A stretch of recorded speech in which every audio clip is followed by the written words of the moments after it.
गोस्वामी महापुरुषों को ओम नमो नारायण। आज हमें एक कोटा से प्रकाशित गोस्वामी समाज की पत्रिका प्रहलाद गोस्वामी जी के संपादन में प्रकाशित होती है। विगत 20 वर्षों से प्रकाशित हो रही है और उसमें उन्होंने एक ग्रंथ है श्री राजबली पांडेय द्वारा लिखित पुस्तक हिंदू धर्मकोश। अब हिंदू धर्मकोश है, इसका मतलब बहुत बड़ा ग्रंथ होना चाहिए और मान्यता प्राप्त होगा।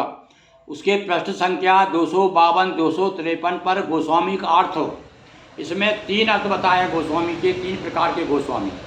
अब आप जो इसमें बताया विशेष रूप से 10 नाम गोस्वामियों के बारे में जो बताया है, उसे पढ़ करके आपको लगेगा कि देखिए विद्वानों की, अन्य विद्वानों की जो है क्या धारणा रही, या तो उन्होंने जो देखा उन्होंने वो लिखा अथवा परंपरा से लिखा, और कहाँ तक सत्य है इस पर मैं आपके विचार चाहूँगा।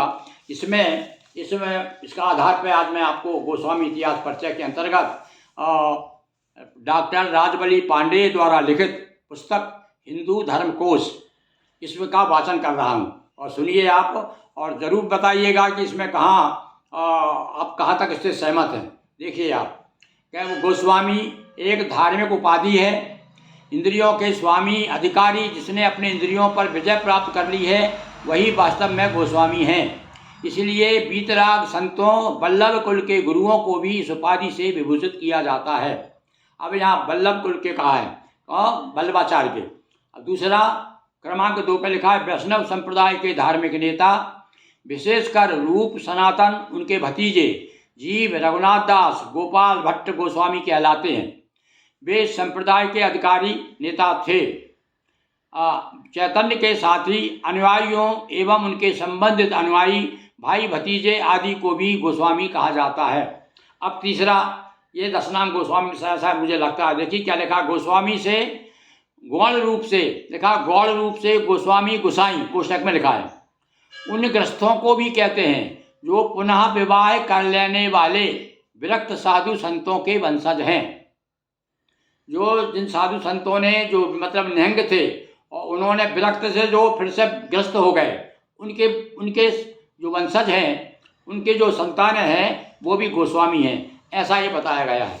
तो इस प्रकार से अब वैसे कुछ विद्वान तो कहते हैं भैया गोस्वामी की परंपरा तो शंकराचार्य के पहले से चली आई है, और यहाँ बता रहे हैं कि ये तो भैया विरक्त सन्यासी की औलाद हैं। विरक्त सन्यासी जो थे उनसे कह सकते हैं आप कि किसी प्रकार से योग नहीं सदा, सन्यास नहीं सदा, उन्होंने विवाह कर लिए तो उससे जो संतान हुई वो भी गोस्वामी कहलाई, ऐसा ये इनका मत है। अब इस मत से आप कहाँ तक सहमत हैं, अपने विचार आप मुझे जरूर दीजिएगा।